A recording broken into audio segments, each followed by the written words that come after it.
የአዋሽ ባንክ 2026 የዓለም ዋንጫ በተለያዩ ስታዲየሞች በሦስቱም ሀገራት ሜክሲኮ፣ ካናዳ፣ አሜሪካ እንደቀጠለ ይገኛል። ወደ ቀጣዩ ምድብ የጥሎ ማለፍ ያለፉ ብሔራዊ ቡድኖች ተለይተው እየታወቁ የሚገኙበት ይህ የዓለም ዋንጫ ገና ከመጀመሪያው ጀምሮ ብዙ አወዛጋቢ ነገሮች በፊፋ ላይ ሲሰነዘሩ ነበረ።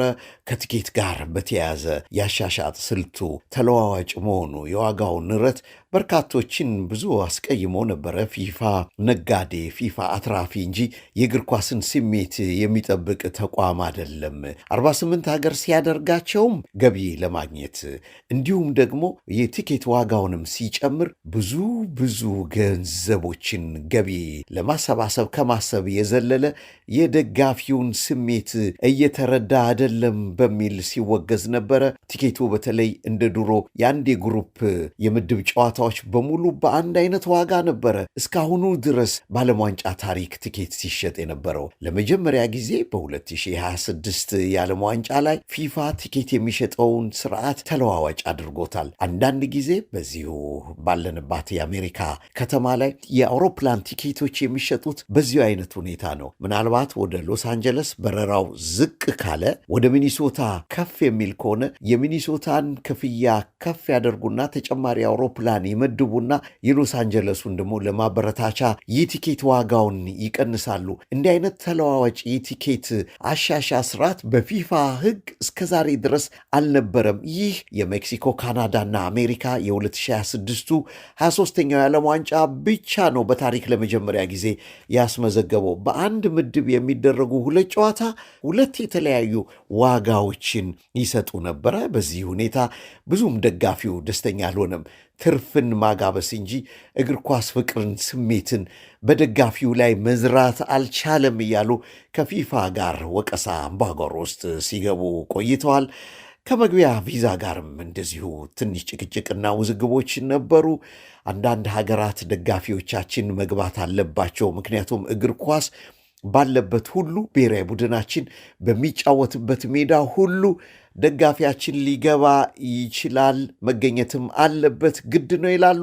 ሀገራቱ ደግሞ ቪዛ ከመስጠት ጋር ዓለም ያወቀው ፀሐይ የሞቀውን ሰጣ ገባ ውስጥ የገቡበትን ሁኔታ ስንከታተል ቆይቷል። በዚህና በሌላዎቹ ከቲኬት ጋር ከመግቢያ ጋር ሌላ ደግሞ ከኑሮ ውድነትና ከሆቴል መያዝ ጋር በርካታ ችግሮች የተስተዋሉበት የፊፋ የዓለም ዋንጫ አሁን ደማቅ በሆነ ሁኔታ ወደ ሁለተኛው ደረጃ እየተሸጋገረ ይገኛል።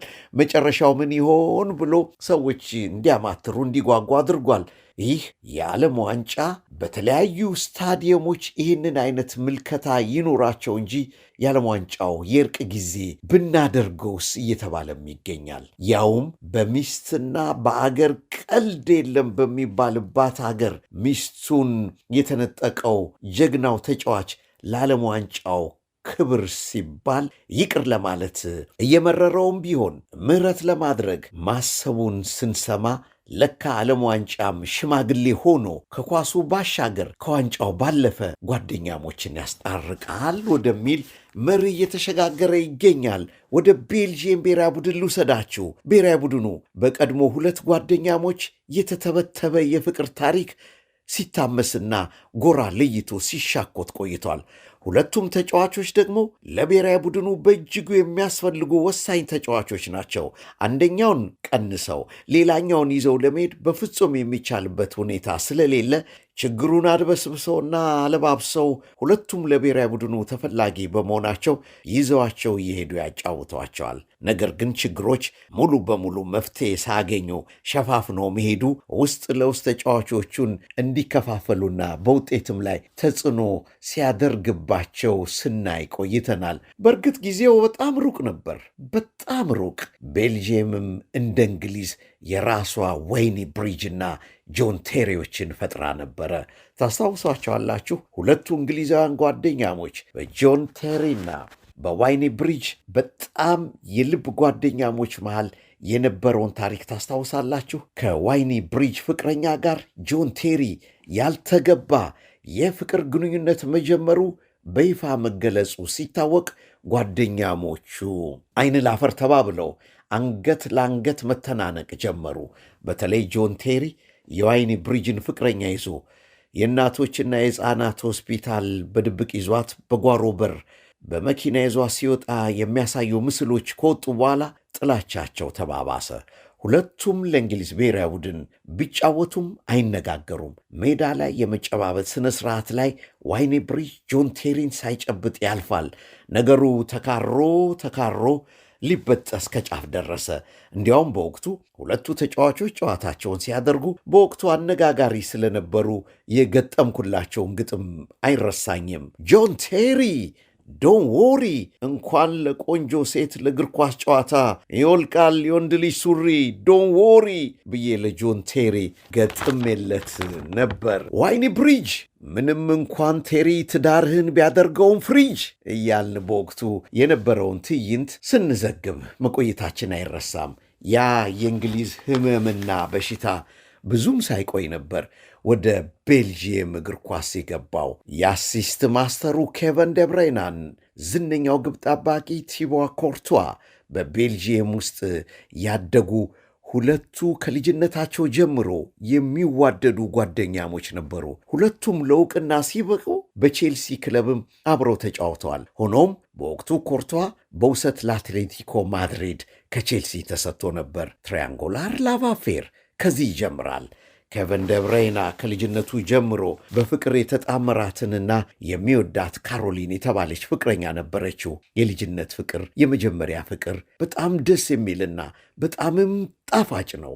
ኬቨን እንደሚለው የልጅነቱን ፍቅረኛ ነበር አግብቶ ለመኖር የሚፈልገው፣ ግን ህልሙን የሚወደው ጓደኛው አጨለመበት። ኬቨን ደብሬና ከፍቅረኛዋ ጋር ደስ በሚል ፍቅር ባሉበት አንድ ቀን ካሮሊን ለረፍት ወደ ማድሪድ ለመሄድ ታቅዳለች። ኬቨን ጨዋታ ስለነበረው የተጓዘችው ለብቻዋ ነው። በዚያ በማድሪድ የልብ ጓደኛው ኮርቷ ስላለ ቴኬር ያደርግሻል ብሎ ደውሎላት ሆቴል እንዲይዝላት ይነግረዋል። እስከዚህ ድረስ ሁሉም ነገር መልካም ሆኖ ነበር። የጓደኝነትም አካሄድ ነበረው። ካሮሊን ማድሪድ ስትደርስ ግን ነገሮች ተለወጡ።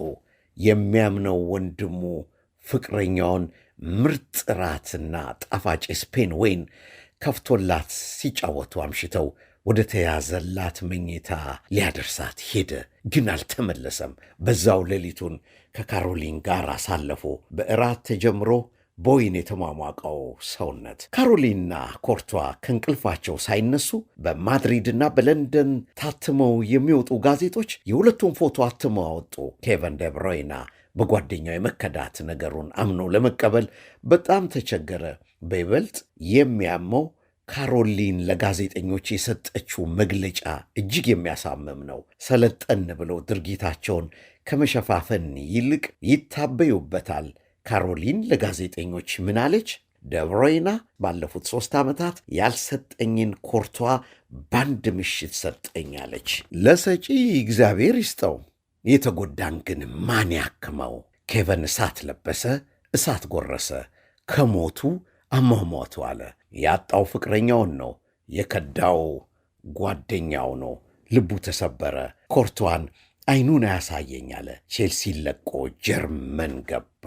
የፍቅር ቁጭቱን እግር ኳስ ላይ የተወጣ ዝናው እየናረ ሲመጣ ደብሬና ሲቲ በውድ ዋጋ አስፈረመው። ኮርቷን ደግሞ ቼልሲ ለሪያል ማድሪድ ሸጠው።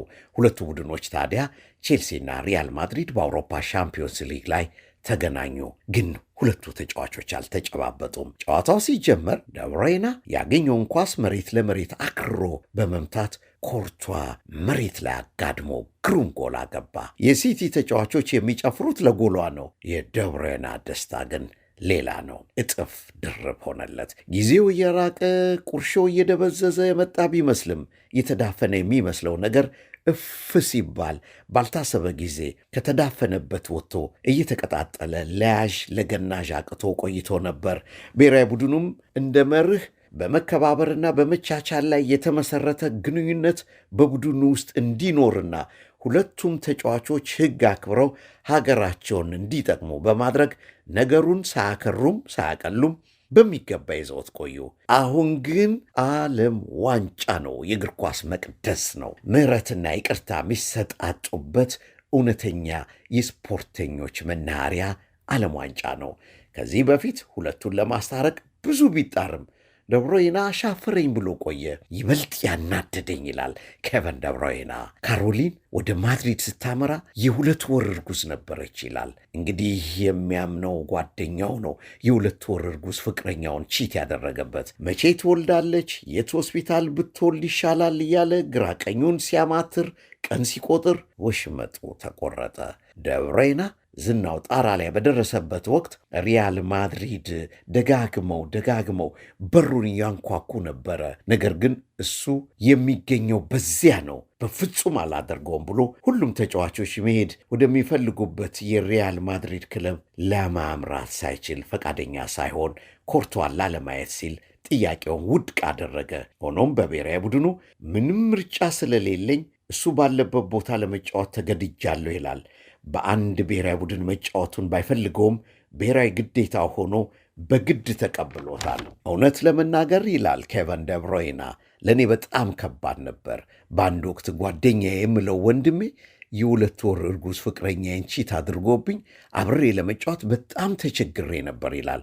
በወቅቱ ለእሷም ነግሬያታለሁ። ከፈለግሽ ጽንሱን አቋርጭው ብያታለሁ። አባቱ እኔ ለመሆኔ እርግጠኛ ያልሆንኩበትን ልጅ በቂ ማረጋገጫ ስለሌለኝ እንዲቋረጥ ነግሬያታለሁ ብሏል ኬቨን። እውነት ለመናገር በብሔራዊ ቡድን ከኮርቷ ጋር ፋይት ማድረግ አልችልም፣ ምክንያቱም ለቤልጅየም ግዙፍ ድርሻ ነው ያለው ይህ ግብ ጠባቂ። አንዳንድ ጊዜ ሜዳ ላይ ሳየው አይምሮዬ ውስጥ ድቅን የሚል ብዙ ነገር ይመጣብኝና ኳስ ኮንትሮል ማድረግ ሁሉ ያቅተኛል። ትኩረቴን አጣለሁ። ከጎል አፍ ላይ ቆሜ ያለቀ ኳስ ስታለሁ። ይህ ደግሞ በጣም ልቤን የሚነካኝ አስቀያሚና አሳዛኙ ነገር ነበር ይላል ቤልጅየማዊ ጥበበኛ ኬዲቢ ኬቨን ደብሮይና። አሁን ግን ዓለም ዋንጫ ቤተ መቅደሳቸው ሆኖ ይቅር ሊባባሉ በዓለም ዋንጫ ስም ተማማሉ። ያን ሁሉ በደል የተፈጸመበት የልጅነት ጓደኛውን የ2 ወር ነፍሰ ጡር ፍቅረኛውን ሁሉንም ቢያጣም ዓለም ዋንጫ ፍቅር ነውና በፍቅር አበሳቸው። ይህ የዓለም ዋንጫ ነው። በሐምራዊ ሕግ የማይመራ ዓይን ላጠፋ ዓይን፣ ጥርስ ለሸረፈ ጥርስ፣ የ2 ወር ነፍሰ ጡር ፍቅረኛን ሕልም ላጠፋ 2 ዓይኑ ይጥፋ የሚባልበት የሐምራዊ ሕግ በዓለም ዋንጫ አይሠራም። የፊፋ ጌሞች ሁሉ ፌር ፕሌይ ናቸው። ደብሮይና አሁን ፌር አስተሳሰብ ይዟል። ምስጋና ለዓለም ዋንጫው ይግባና አንገቱን ካስደፋው ትሪያንጉላር የፍቅር ቀውስ ወጥቷል። ለሚዲያ ብዙም የማትቀርበው ሚሼላ የተባላቸዋን ውብ ሚስቱን አግብቶ 3 ልጆች አፍርቷል። የ2 ወር ልጅ ቢቀርበትም 2 ወንድ ልጆች ወልዷል። የ10 እና የ8 ዓመት ልጆች ሲሆኑ ሴቷ ሶሪ ደግሞ 6 ዓመቷ ነው። የቆሰለው የፍቅር ታሪክ ተጠግኗል። ቤቱ በትዳርና በልጆች በድጋሚ ተሞልቷል። በዓለም ዋንጫ ስም ይቅር ብሏል። ጊዜው የዓለም ዋንጫ ነው። እናንተም ከተቀያየማችሁት ጓደኛ ጋር ይቅር ተባባሉ። መቼም ሁሉ ነገራችሁ በደላችሁ ከኬቨን ደብሮይና የሚብስ አይሆንም። በዓለም ዋንጫ ስም ጓደኛችሁን እንደ ኬዲቢ ይቅር በሉ። ወይም በእግር ኳስ እንደተለከፈው ያ ልጅ በዓለም ዋንጫ ሞት አንድ ጊዜ ሳሚ ብሎ ፍቅረኛዋን እንደለመነው ልጅ ፍቅርን ሰጥተን ፍቅርን እንቀበል፣ ቺርስ እንባባል። አዋሽ ባንክ ለዓለም ዋንጫ ክብር ቺርስ ብሏቸዋል። በኬዲቢ ሞት ቺርስ ብያለሁ። ቺርስ ኬዲቢ።